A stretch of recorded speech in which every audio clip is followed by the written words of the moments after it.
എന്റെ അമ്മയോ എന്റെ അച്ഛനോ. ഇപ്പൊ എന്റെ അച്ഛൻ ഇപ്പൊ ജീവിച്ചിരിക്കില്ല, 80-something ഏജിൽ ആൾ മരിച്ചു.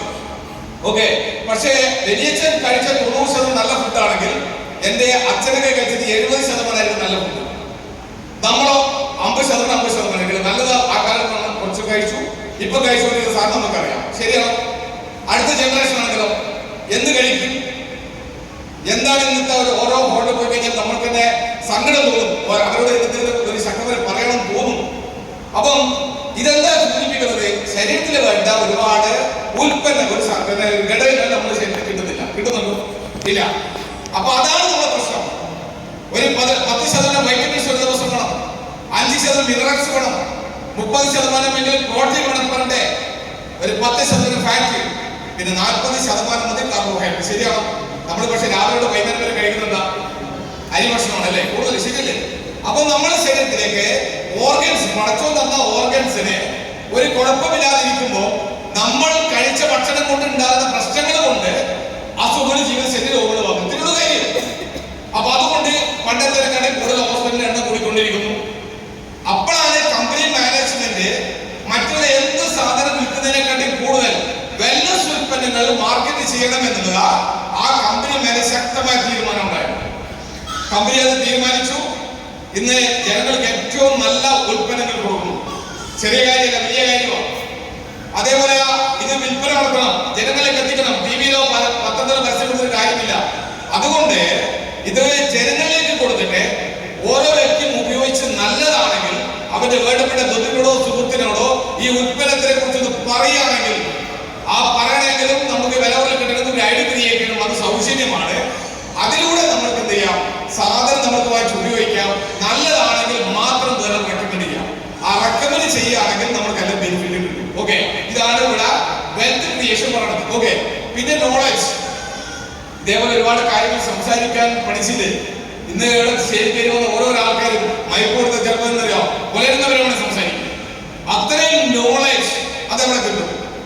സ്കൂളിലോ കോളേജിലോ പഠിപ്പിക്കാത്ത പോലും അല്ലാത്ത ഒരുപാട് കാര്യങ്ങൾ നമുക്ക് പഠിക്കാൻ സാധിക്കുന്നുണ്ട്. ഇതാണ് ഇതിന്റെ ഏറ്റവും വലിയ കാര്യം.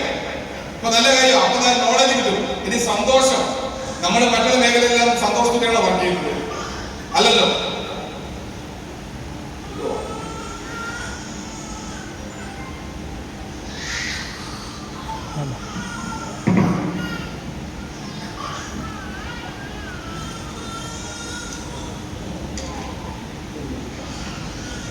ഓക്കെ, അപ്പം ഇതാണ് കമ്പനിയെ കുറിച്ച് 2-3 കാര്യം. എന്താണ് മൈലേജ്? മറ്റുള്ള ഒരുപാട് നെറ്റ്വർക്ക് മാർക്കറ്റിംഗ് കമ്പനി ഉണ്ട്. അതിന്റെ മേന്മ പറയാനോ അല്ല അതിന്റെ ദോഷവശങ്ങൾ പറയാനോ അതിനെ മോശപ്പെട്ട രീതിയിൽ സംസാരിക്കുന്നത് ഞങ്ങൾ ആളല്ല. കാരണം ഞങ്ങളെ ഈ മാനേജ്മെന്റ് പഠിപ്പിച്ചിട്ടില്ല. മറ്റുള്ള കമ്പനികളെ മറ്റുള്ളവരെ കുറ്റം പറയും. ആ കുറ്റം പറയുന്നത് എന്തിനാ കുറ്റം പറയണം? ഈ ലോകത്ത് ഒരുപാട് ഉൽപ്പന്നങ്ങളുണ്ട്. ആ ഉൽപ്പന്നങ്ങളൊക്കെ മോശമോ നല്ലതോ നോക്കി പറയാൻ നമ്മൾ പടിയല്ല. പക്ഷേ നമ്മുടെ കമ്പനി മൈലേജ് എന്ന ഈ കമ്പനി എന്തുകൊണ്ടാണ് ഇത്ര ശക്തമായത്? അതിന്റെ കാര്യത്തിലല്ലോ കോടിക്കണക്കിന് നിലവിലെ ആസ്തിയുള്ള ഒരുപാട് വർഷത്തെ എക്സ്പീരിയൻസ് ഉള്ള ഒരു മാനേജ്മെന്റ് ആണ് ഈ കമ്പനിയുടേത്. അപ്പം ഈ മത്സ്യ കമ്പനി പ്രവർത്തിക്കണമെങ്കിൽ കമ്പനി മാനേജ്മെന്റ് വളരെ സ്ട്രോങ് ആണ്. അവരെ വിഷനും വളരെ കറക്റ്റ് ആണ്. അതുകൊണ്ടാണ് മത്സ്യത്തിന് ഈ കമ്പനിക്ക് ഇത്രയും ലെവലിൽ എത്താനുള്ള കാരണം. തീർന്നിട്ടില്ല. അതേപോലെ തന്നെ ഇതിന്റെ ഉൽപ്പന്നങ്ങൾ, ആ ഉൽപ്പന്നങ്ങൾ എങ്ങനെ നിർമ്മിക്കണം, എത്ര തരമുള്ള ഉൽപ്പന്നങ്ങൾ ആയിരിക്കണം, അത് ചെയ്യാൻ ഡോക്ടർ DV അനന്തനാരായണ സയന്റിസ്റ്റിന്റെ ഒരു നീണ്ട നിര അതാണ് R&D വിങ് പറയുന്നത്. അപ്പൊ രണ്ടാമത്തെ സെഷനാണ് R&D വിങ് മൈലേജ് എന്ന കമ്പനി കൂടി പ്രവർത്തിക്കുന്നു. അതേപോലെ അടുത്ത നോക്കിയത് harvest success academy education system. ഇവിടെ വളർന്നു വരുന്ന ഓരോ ഡിസ്ട്രിബ്യൂട്ടറും ഇത്രയും ലെവലിലേക്ക് എത്തിയിട്ടുണ്ടെങ്കിൽ അത് ഹാർവസ്റ്റിന്റെ ശക്തമായ ഇടപെടലുകളുണ്ട്. അവിടെ ഒരുപാട് ഡോക്ടർമാരാണ് ട്രെയിനിങ് എടുക്കുന്നത്. യൂട്യൂബ് എടുക്കുക. യൂട്യൂബ് എടുത്തു കഴിഞ്ഞാൽ നമുക്ക് ഡോക്ടർ 5 ഇതാണോ ഒരു 5ഓളം ഡോക്ടർ 5 ഭാഷയിൽ നമ്മൾക്ക് എന്ത് ചെയ്യാം? ഇതിന്റെ ട്രെയിനിങ് നോളജുകളുണ്ട്. അപ്പം അതുകൊണ്ട് തന്നെ ഹാർവസ്റ്റ് ഒരുപാട് ആൾക്കാർ പഠിപ്പിക്കുന്ന 300 കോടിക്ക് മുകളിൽ ചെലവഴിച്ചിട്ടാണ് ഹാർവസ്റ്റിനെ മാത്രം ഈ മാനേജ്മെന്റ് ഡെവലപ്പ് ചെയ്തിരിക്കുന്നത്. അപ്പൊ മൂന്നാമത് ഹാർവസ്റ്റ് എടുത്തുകൊണ്ടാണ് ഈ കമ്പനി ഇത്ര സ്ട്രോങ് ആകുന്നത്. ഇനി അടുത്തത് മാനുഫാക്ചറിംഗ്. എവിടെയെങ്കിലും ഈ ഉൽപ്പന്നം കൊണ്ടുപോയി കൊടുക്കാൻ പറ്റില്ല. നമ്മുടെ ടിവിയിലൊക്കെ പല ന്യൂസിലൊക്കെ നമ്മൾ കണ്ടിട്ടുണ്ട്. പല മെഡിസിനും കുടിൽ വ്യവസായം പോലെ ഉണ്ടാകുന്നു. വിദ്യാഭ്യാസം പോലെ ഒരു യാതൊരു സുരക്ഷതയും ഇല്ലാതെ ഒരുപാട് മെഡിസിൻ നിർമ്മിക്കുന്നുണ്ട്. പക്ഷേ ഇതിന്റെ ഉൽപ്പന്നങ്ങൾ അങ്ങനെ ചെയ്യാൻ പറ്റില്ല. ആയുഷിന്റെ സർട്ടിഫിക്കറ്റുള്ള വെൽനസ് ഉൽപ്പന്നങ്ങളാണെങ്കിൽ അതിൻ്റെതായ മിഷനറി വേണം. കോടിക്കണക്കിന് മിഷനറി അത്രയും വളരെ ശ്രദ്ധാപൂർവ്വം ചെയ്യേണ്ട ഒരു മേഖലയാണ്. അതുകൊണ്ട് തന്നെ മാനുഫാക്ചറിംഗ് പിന്നെ വളരെ സ്ട്രോങ് ആയിട്ട് ഇത് പ്രവർത്തിക്കുന്നു. അതേപോലെ തന്നെയാണ് ഇന്ത്യ ഷോപ്പിംഗ്, അതായത് ഈ 900-ന് മുകളിലുള്ള ഫ്രാഞ്ചൈസികൾ ഔട്ട്ലെറ്റുകൾ കമ്പനിക്കുണ്ട്. അതിലും എനിക്ക് സത്യം വരെ പറയാൻ പറ്റും. ഇതിന്റെ ഒരു 900-ഓളം ഔട്ട്ലെറ്റിന്റെ ഒരു നല്ലൊരു ഏറ്റവും സൂപ്പർ ആയിട്ടുള്ള ഒരു ഔട്ട്ലെറ്റിന്റെ ഓണർ തന്നെയാണ് ഞാനും. അത് കണ്ണൂര് അക്കരയുള്ള സ്ഥലത്താണ്, എയർപോർട്ടിന്റെ അടുത്താണ്. മാസം വലിയ കൂടി ടേൺ ഓവറൊക്കെ ഇവിടെ നമുക്ക് കിട്ടും. അപ്പം ഇന്ത്യ ഷോപ്പ് എന്നുള്ള ഒരു ഓൺലൈൻ സൈറ്റ് ഒരു കമ്പനിയുടെ കൂടെ വളരെ ശക്തമായി പ്രവർത്തിക്കുക. നമുക്ക് ഓൺലൈനിലൂടെ നമുക്ക് സാധനം പർച്ചേസ് ചെയ്യാം, എല്ലാവർക്കും കറക്റ്റായിട്ട് കിട്ടും. അപ്പൊ ആ മേഖലയെ വളരെ സജീവമായി അവർ മുന്നോട്ട് കൊണ്ടുപോകും. അതേപോലെ തന്നെയാണ് അടുത്തത് മാർക്കറ്റിംഗ്. ഇത് സാധനം മാർക്കറ്റ് ചെയ്യണ്ടേ? ഇത് ഉണ്ടാക്കി മാത്രം മതിയോ? ഇത് മാർക്കറ്റ് ചെയ്യണമെങ്കിൽ ഏറ്റവും നല്ല മാർക്കറ്റിന്റെ ജീനിയസ് ഉണ്ടാവണം. പക്ഷേ നമ്മൾ ഈ കാര്യം പഠിപ്പിക്കണ്ടേ? അതിനെ കെ രാകേഷ് എന്ന കേരളത്തിലുള്ള ഒരു മാർക്കറ്റിംഗിന്റെ ഹെഡ്. നമുക്കറിയാം ഹിന്ദുസ്ഥാൻ ലിവറിനെ നമുക്കറിയാം. ഹിന്ദുസ്ഥാൻ ലിവറിനെ പോലും ഏറ്റവും ടോപ്പിലേക്ക് എത്തിച്ച വ്യക്തിയാണ് കെ രാകേഷ്. അപ്പൊ കെ രാകേഷും അതേപോലെയുള്ള ഒരു വലിയൊരു ഗ്രൂപ്പും ഇതിലൂടെ പ്രവർത്തിക്കണം. മാർക്കറ്റിംഗ് ഈ സാഹചര്യത്തിൽ എവിടെയൊക്കെ നമ്മൾ ഇത് ചെയ്യണം, എന്തൊക്കെയാണ് ഉൽപ്പന്നങ്ങൾ വേണ്ടത്, ജനങ്ങൾക്ക് എന്തൊക്കെയാണ് ആവശ്യം, ഇപ്പോഴത്തെ ജീവിത രീതി എന്താണ്, ഇതെല്ലാം കണ്ടുപിടിക്കുന്നവരാ.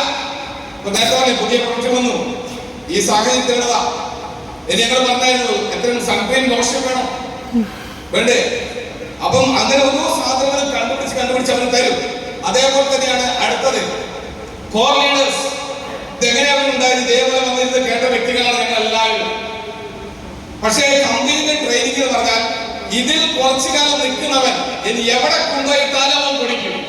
കാരണം ഒരാളോട് എങ്ങനെ പെരുമാറണം, ഒരു കുടുംബത്തിൽ എങ്ങനെ സംസാരിക്കണം, എന്തൊക്കെയാണ് യൂസ് ചെയ്യേണ്ടത്, ഇങ്ങനെ എല്ലാ കാര്യം പഠിക്കണം. കാശ് എങ്ങനെ ചെലവാക്കണം, ഇതെങ്ങനെ ഉണ്ടാക്കാം, ഇങ്ങനെ എല്ലാ കാര്യവും പഠിക്കുന്ന ആ പഠിച്ച് മനസ്സിൽ എക്സ്പീരിയൻസ് ഉള്ള ഒരു പറ്റം കോർ ലീഡേഴ്സിന്റെ ഒരു വിങ് കൂടി ഈ മൈലേശ്വര ഭാഗത്ത് പ്രവർത്തിക്കുന്നു. അതേപോലെ അടുത്ത് നമുക്ക് കാണാൻ സാധിക്കുന്നത് ആക്റ്റീവ് ഡിസ്ട്രിബ്യൂട്ടേഴ്സ്.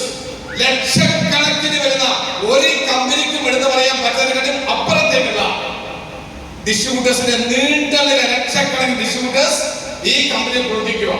അപ്പൊ അതുകൊണ്ട് ഏത് ഉൽപ്പന്നങ്ങൾ വന്നാലും എത്രയും പെട്ടെന്ന് ചൂടപ്പം പോലെ വിറ്റു പോകാനുള്ള ഒരു രീതി ഇവിടെയുണ്ട്. അതിന്റെ ഏറ്റവും വലിയ ഗുണം ഇത് സാധാരണക്കാർ പാവപ്പെട്ട ജനങ്ങളിലേക്കാണ് ഇത് വരുമാനം എത്തുന്നത്. ഞാനും അതേപോലെ ഈ വലിയൊരു പണക്കാരനായിട്ട് വന്നില്ല. ഞാനും ഒരു സാധാരണക്കാരൻ, ഒരു കൂലിപ്പണി പോലെ എടുത്ത് ജീവിതം മുന്നോട്ട് കൊണ്ടുവന്ന ഒരാളായിരുന്നു. പക്ഷേ ജീവിതത്തിൽ ഒരുപാട് മേഖലയിൽ എത്തണം എന്ന് ആഗ്രഹിച്ചിട്ടുണ്ടായിരുന്നു. അപ്പം ഞാൻ പറഞ്ഞു വന്നത് എന്താണെന്ന് വെച്ച് കഴിഞ്ഞാൽ ഈ മൈലേജ് എന്തുകൊണ്ട് ഒന്നാം സ്ഥാനത്ത് നിൽക്കുന്നു, ഇത്രയും ആൾക്കാർക്ക് എങ്ങനെ ഇത്രയും വലിയ ഗുണങ്ങൾ കിട്ടുന്നു.